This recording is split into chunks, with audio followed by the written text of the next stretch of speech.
이렇게 되어 있습니다.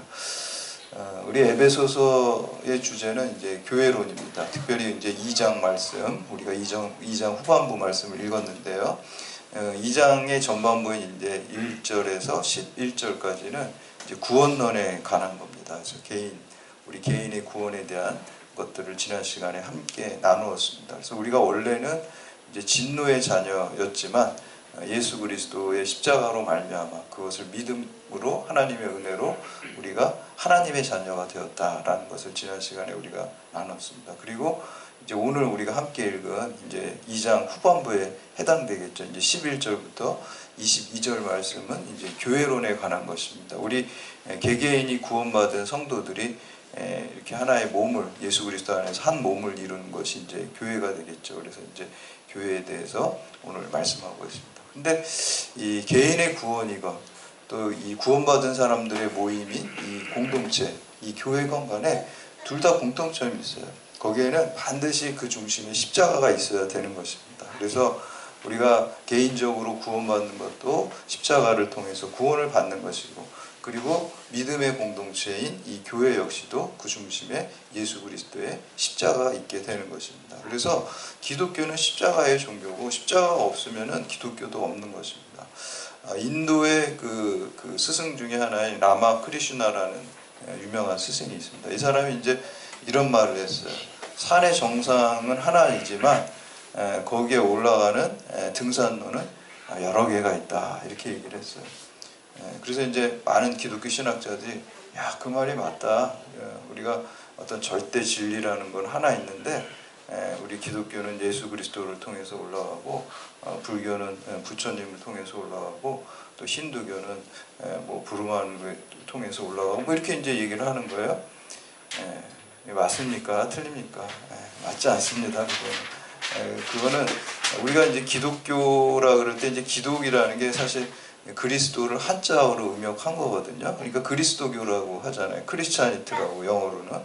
그리고 이제 한자 음역한 게 이제 기독교인데, 기독교에서 그리스도가 절대적이지 않고 유일하지 않으면은 그것은 더 이상 기독교가 아닌 것이죠. 그래서 이제 종교다원주의를 주장하는 이제 신학자들이나 뭐 이런 신학교 교수님들이 많이 있는 걸 저도 알고 있습니다. 그래서 그렇게 주장은 할 수 있지만 그거는 이제 더 이상 그리스도교다라고 말할 수는 없습니다. 기독교라는 건 예수 그리스도가 십자가가 중심에 있고 거기에 유일성과 절대성을 믿는 그 신앙이 있어야지 그게 기독교이지, 그거를 부정하고 뭐 기독교도 되고 뭐 부처님도 되고 이렇게 하면은 그 힌두교에서는 가능합니다. 힌두교는 원래 유일신 종교가 아니에요. 힌두교는 신들이 여러 개가 있어요. 그렇기 때문에 힌두교의 어떤 스승은 그런 얘기를 할 수 있어요. 산의 정상은 하나고 올라가는 길은 여러 개다. 굉장히 힌두교적인 생각입니다. 힌두교 신앙이에요. 근데 그거를 기독교에서 잘못 받아들이면은 그거는 더 이상 기독교다 말할 수가 없는 것입니다. 그래서 오늘 우리가 함께 읽은 이 에베소서 2장 말씀이 역시 사도 바울이 교회라는 것, 그거는 예수 그리스도의 십자가가 절대적이고 또 유일한 것이다 라고 오늘 말씀하는 것을 우리가 다시 확인하게 됩니다. 그래서 오늘 이 말씀을 통해서 우리가 십자가의 의미를 다시 한번 깨닫고 믿음을 말씀의 근거에서 확고하게 다지는 그러한 시간 되시기를 주님의 이름으로 축복합니다. 네. 첫 번째, 우리는 그리스도 밖에서 하나님이 없이 살던 자였습니다. 우리 지난 시간에도 원래 우리가 진노의 자녀였는데 십자가를 통해서 우리가 구원받는 하나님의 자녀가 됐다 그랬잖아요. 근데 오늘 말씀에서는 원래 이방인들은 예수 그리스도를 몰랐고 하나님의 백성이 아니었다라고 생각을 했잖아요. 근데 예수 그리스도의 십자가로 말미암아 우리가 하나님의 자녀가 되고 또 교회의 일원이 되었다라고 말씀하고 있습니다. 우리 11절과 12절 말씀 함께 봉독합니다. 11절 12절 시작. 그러므로 생각하라. 너희는 그때 육체로는 이방인요 손으로 육체에 행한 할례를 받은 무리라 칭하는 자들로부터 할례를 받지 않은 무리라 칭함을 받은 자들이라. 그때 너희는 그리스도 밖에 있었고 이스라엘 나라의 밖의 사람이라. 약속의 언약들에 대하여는 외인이요 세상에서 소망이 없고 하나님도 없던 자이더라. 아멘. 그러므로 생각하라 라는 것은 이제 우리 2장 전반부에서 살펴본 것처럼 우리가 원래 진노의 자녀인데 예수 그리스도의 십자가로 말미암아 하나님의 은혜로 우리가 하나님의 자녀가 됐다. 그거를 늘 생각하라는 거예요.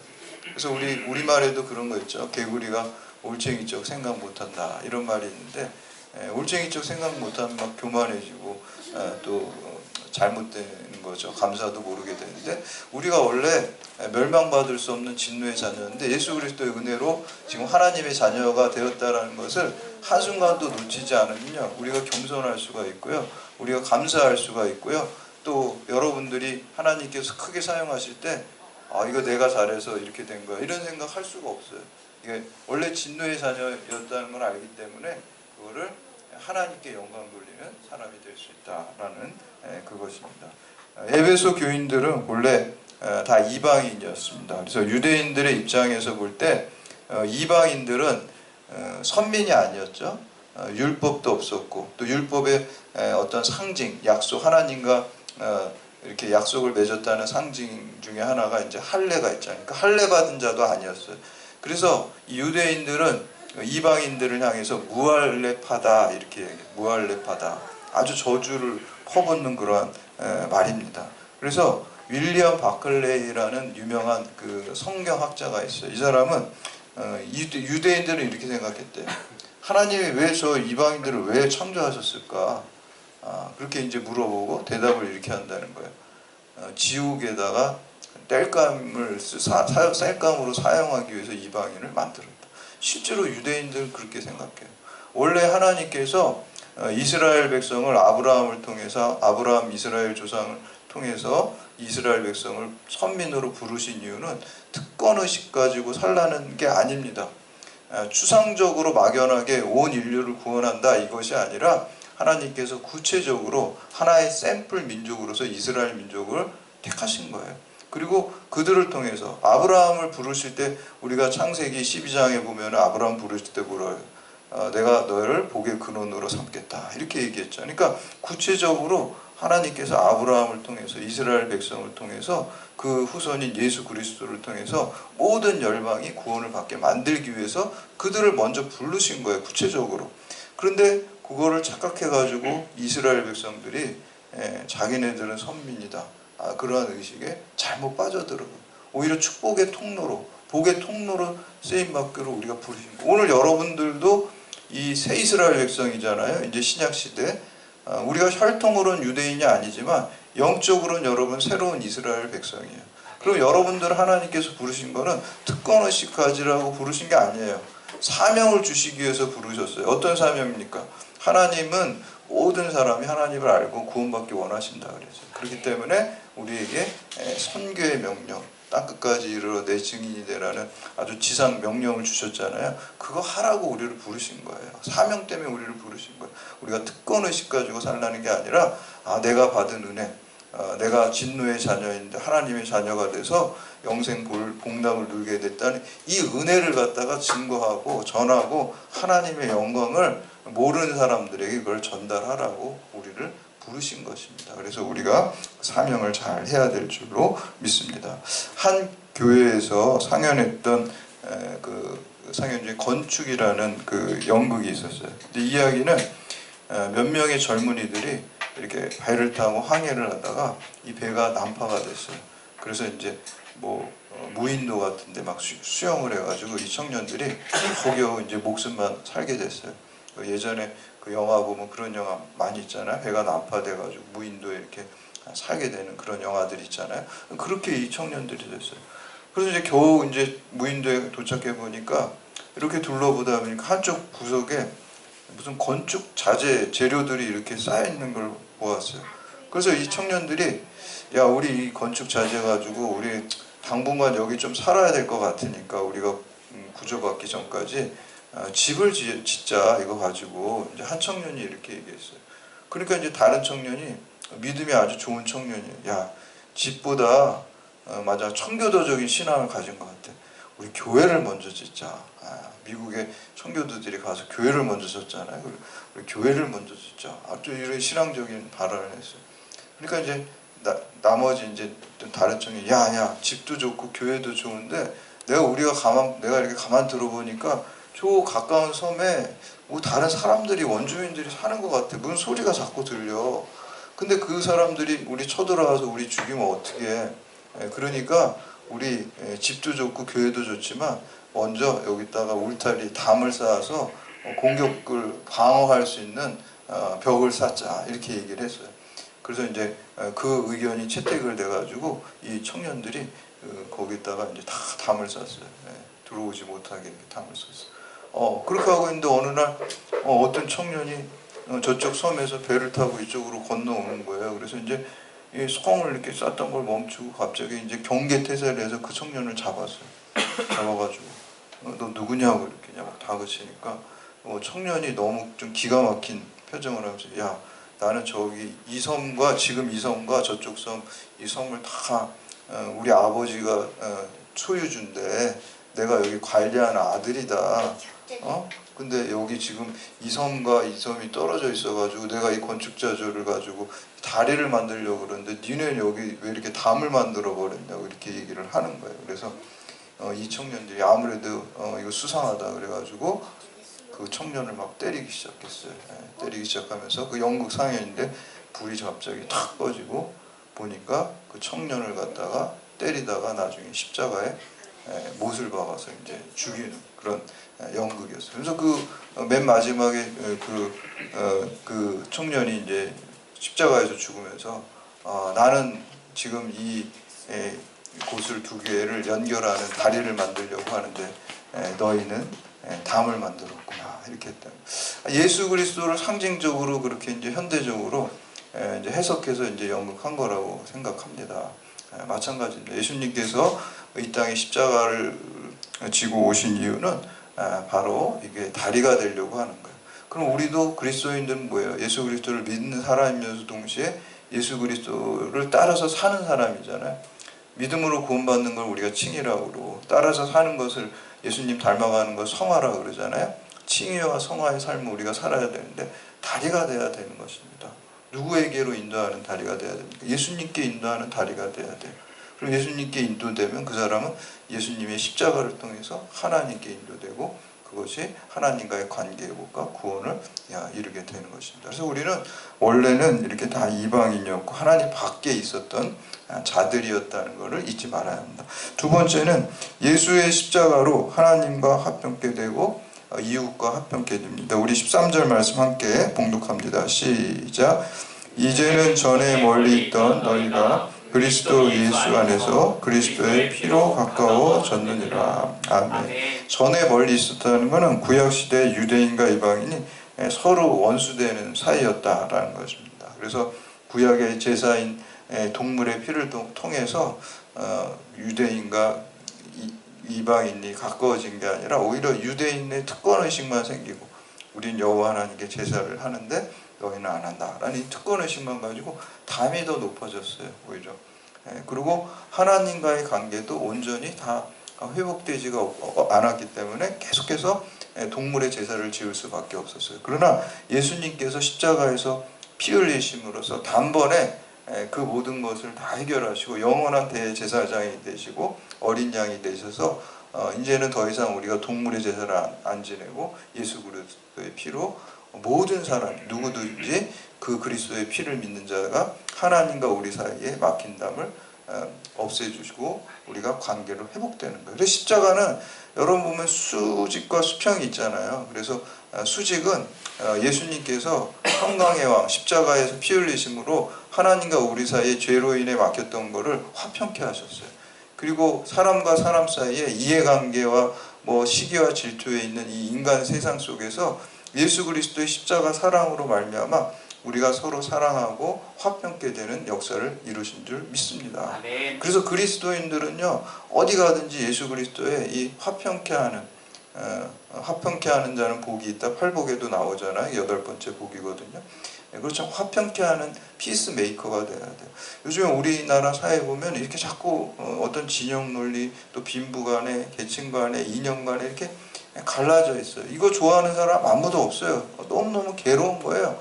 그런데도 그냥 서로 물어뜯고 싸우는 모습들이 우리 인간 사이에 있습니다. 근데 그리스도인은 거기서 누구 편을 드는 게 아니라 우리가 화평케 하는 그 사명을 잘 감당해야 될 줄로 믿습니다. 아멘. 나누는 영은 악령의 역사고요. 하나 되게 하는 영은 성령의 역사입니다.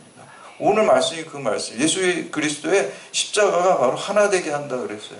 하나님과 막힌 담을 헐고 또 사람과 사람 사이에 막힌 담을 하나 헐어서 하나 되게 한다 그랬어요. 그게 성령의 역사입니다. 그래서 우리 그리스도인들은요, 늘 성령 충만해서 이 하나 되게 하는 그 사명을 잘 감당해야 될 줄 믿습니다. 아멘. 어디 가든지 우리 직장 안에서 사회 안에서 우리가 어디 가든지 다 십자가의 능력으로 하나 되게 해야 될 줄로 믿습니다. 아멘. 그러기 위해서는 우리가 양보하고 희생하고 십자가의 삶이 우리 가운데 있어야 되는 거예요. 그냥 말로 되는 게 아닙니다. 우리가 십자가의 삶을 살아갈 때 하나 되게 될 줄로 믿습니다. 아멘. 그래서 마지막으로 세 번째, 교회와 그 지체인 성도는 주 안에서 또 성전이 되어 가야 하는 것입니다. 우리 19절에서 22절까지 말씀 함께 봉독합니다. 시작. 그러므로 이제부터 너희는 외인도 아니요 나그네도 아니요 오직 성도들과 동일한 시민이요 하나님의 권속이라. 너희는 사도들과 선지자들의 터 위에 세우심을 입은 자라. 그리스도 예수께서 친히 모퉁이 돌이 되셨느니라. 그의 안에서 건물마다 서로 연결하여 주 안에서 성전이 되어가고 너희도 성령 안에서 하나님이 거하실 처소가 되기 위하여 그리스도 예수 안에서 함께 지어져 가느니라. 아멘. 예수 그리스도의 그가 모퉁이 돌이 된다는 건 우리의 기초가 된다라는 그런 뜻입니다. 우리 교회라는 것은 항상 예수 그리스도께서 우리의 기초가 되시는 거예요. 그리고 성도들의 다 연결시켜주는 모퉁이 돌과 같은 역할을 또 예수 그리스도께서 하시는 것입니다. 그래서 예수 그리스도가 머리가 되시고 우리가 다양하지만 예수 그리스도의 머리로 해서 통일성을 이루는 것 같은 역할을 우리가 해야 된다라는 것입니다. 그리고 이 성전이 되어 가야 된다. 성전이 되어 가는 게 교회예요. 흔히 우리가 교회 건축할 때 그런 말 자주 쓰죠. 성전 건축한다. 근데 그 엄밀하게 말하면 그거는 틀린 말이에요. 왜냐하면은 그거는 예배당 건축이지 아직 성전이 된 건 아니에요. 성전은 하나님의 영이 임재할 때 그때 성전이라고 하는 거예요. 그래서 성전이라는 말은 사실 성경적으로 볼 때 예루살렘 성전과 성도 개개인, 여러분들 개개인이 성전이 되는 거예요. 우리 안에 성령께서 임재하시고 내재하실 때 우리가 성전이 되는 거예요. 만약에 그 예배당 건물을 지었는데 거기에서 우리가 오늘 열심히 모여가지고 예배하고 찬양할 때 여기 하나님의 임재하심이 있으면 여기가 이곳이 성전이 되는 것인지 믿습니다. 근데 뭐 수천억짜리 건물을 짓고도 만약에 거기서 맨날 싸움하고 막 분열돼가지고 교회가 나눠지고 있으면은 그거는 수천억짜리 건물이라도 그거는 성전이 아니에요. 그냥 예배당, 비싼 예배당 건물이에요. 초대교회 건물이 어디 있었습니까? 초대교회는 그냥 건물이 없었어요. 그렇죠? 그냥 어떤 가정에서 자기 집을 개방해가지고 거기서 가정에서 시작된 거예요.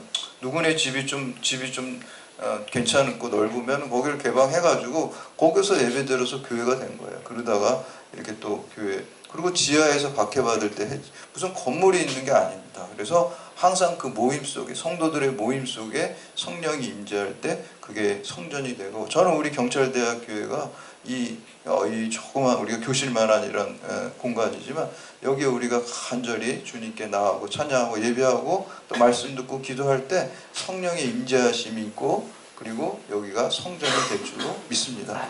그래서 우리 제가 엊그저께 신문을 이렇게 보니까 요즘에는 이제 미국 교회 이제 트렌드를 이렇게 그 국민일보에서 다룬 건데 이제 막 큰 교회 위주로 가는 게 아니라 이제 시대가 21세기 다양성이 굉장히 가치 있는 걸로 이렇게 부각되는 시대에 우리가 살고 있잖아요. 개성과 다양성. 그러니까 교회도 그렇다는 거예요. 옛날에 그냥 한 군데 딱 모아놓고 대형화된 거를 그런 쪽으로 방향을 요새는 작지만 어떤 사랑과 또 은혜가 충만한 강한 교회. 저는 그 기사를 읽으면서 그게 경찰대학교회구나. 저는 그런 생각을 했습니다. 작지만 강한 교회. 하나님의 뜻대로 성령의 역사가 있으면 강한 교회가 될 줄로 믿습니다. 숫자로만 이렇게 따지는 거는 우리 세상적인 셈법이죠. 우리가 예수님은 숫자가 아니라 예수님의 영이 진실하게 임할 때 한 사람을 통해서 기도하는 사람 한 사람이 기도하지 않는 한 민족보다 강하다라는 그 존 낙스라는 그 종교개혁자 그렇게 얘기를 했잖아요. 그게 성경적인 말입니다. 우리 99마리 양하고 한 마리 양이 있을 때 우리 세상적인 기준으로 하면 한 마리 찾으러 가면 안 돼요. 그렇죠? 이 99마리 어떻게 될지 여기가 더 중요하죠. 한 마리 그냥 버리면 되는 거거든요. 근데 그게 아니라는 거예요. 기독교는. 예수님은 그 한 영혼을 위해서 목숨 바쳐서 간다라는 거예요. 한 사람. 그래서 우리 경찰대학교회가 이제 새해 2024년도에 우리가 작지만 성령이 여러분과 한 사람 한 사람 강력하게 임재함으로써 강하고 또 하나님의 일에 크게 쓰임받는 그러한 교회가 되시기를 주님의 이름으로 축원합니다.